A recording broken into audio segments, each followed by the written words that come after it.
Eu, por exemplo, minha mãe tinha muito medo que em algum momento a gente não ia conseguir mais estudar, alguma coisa. Quando eu fazia o colegial, a minha mãe me mandou num curso noturno de técnico em contabilidade. Então, se eu terminasse o terceiro colegial, eu podia ser técnico em contabilidade. Isso me serviu muito, né? Eu tenho essa capacidade de partidas dobradas, que é uma coisa muito básica, mas que funciona muito no mundo, né? E que o dia que os políticos ou as pessoas entenderem que das partidas dobradas, você vai... É muito mais fácil você entender, né? Que tudo que um gasta, o outro poupou. Se o governo gastou, quem é que está pagando? Não existe almoço grátis, né? Então, acho que essas coisas foram muito importantes nessa formação. Mas também teve essa formação de que, apesar de a gente ser simples, a gente era... Olha, a forma de crescer é você fazer você mesmo. You know, I was very fortunate, I went to the public schools in New York, and schools were crowded, difficult, but one day one of my buddies said, they're teaching a course in accounting. We should take it. And I took it. I loved it. Not many people love accounting. Not too many. But, you know, it has a symmetry that a certain kind of mind responds to. So I took it and I loved it. And, you know, that I decided to become an accountant. Excuse me, what is that certain kind of mind? What is that? Well, I think very left brain, logical, literal, mathematical. But it's really the symmetry. It's the balance between the left and the right. Debiting credits. When I walk through Oslo and I see the very symmetrical architecture, I enjoy it. Some other people might think it's boring or too regular. But you know, I responded very strongly. And so I went off to Wharton to become an accountant. And then I was introduced to finance, which is actually, of course, much more interesting, and switched to finance. Comecei, estava havendo mudança da lei das SA naquela época, e eu participei dos estudos e a reunião para ver. Então comecei a entender estatuto, entender balanço. No primeiro ano da faculdade, a única coisa que me interessou era a contabilidade da FEA, que sem dúvida o melhor longe. E na economia você tinha um ano. No primeiro ano fazia contabilidade. Bobo, devia ter mudado para contabilidade, seria mais fácil e mais...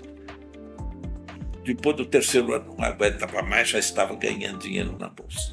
Well, it's been a long time since I've read an accounting book. I read Finney back when I was in college. I remember that, and I always liked accounting. And for any of you interested in business, you know, you basically can't get enough accounting. I would hope actually that if you read the Berkshire reports over time, that you get certain perhaps lessons on accounting. But I think you learn more accounting probably in terms of, well, I mean, once you know the basics of it, by reading good business articles that deal with accounting issues, accounting scandals, that sort of thing. I mean, that's what you really need to know. Is you need to know how the figures are put together, the underlying principles of it, and then you have to know what can be done with those. And you start with the accounting figures as the raw material of understanding a business, but you have to bring something additional to that.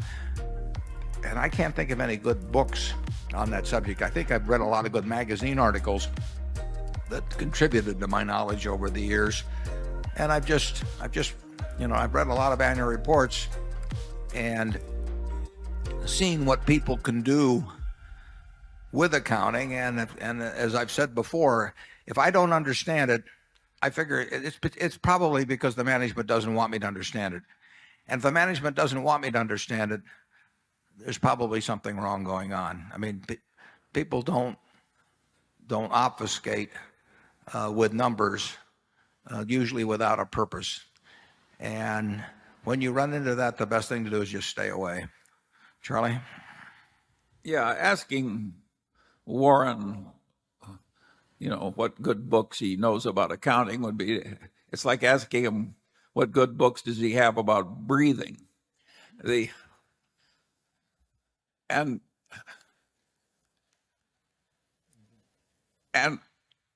what the implication of that is that you start by learning the basic rules of bookkeeping, which are sort of like the basic rules of addition and subtraction.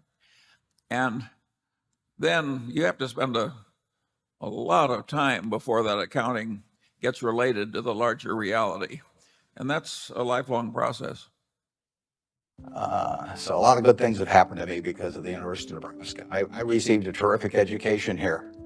I was telling the dean the most valuable thing I learned here, but I learned a lot, but the most valuable was accounting, and we had a wonderful professor named Ray Dean. There may even be something named for him down here, isn't there? Yeah, he was, I'd been to the Wharton School, I went to Columbia Graduate School subsequently, and I took a lot of accounting courses, but by far the best instruction I received in accounting came from Ray Dean, and there's nothing more important. People ask me what they should take in business school, or even if they don't go to business school, what they need to know before getting in business. And I tell them, you have to understand accounting. It's the language of it. It's like being in a foreign country without knowing the language if you're in business and you don't understand accounting. So you want to get as comfortable with that as you are with the English language. It's made me a lot of money because I listened to what Ray Dean had to say 53 or 4 years ago, and have been able to understand what I was seeing on pieces of paper, what that told me about businesses, and the limitations of what it told me about businesses. Yeah. But that's the way we invest. Yesterday I was in Knoxville, Tennessee, and we bought a company. We agreed to buy a company called Clayton Homes about a week ago. It's a big company in the manufactured home business. We agreed to pay $1.7 billion for it.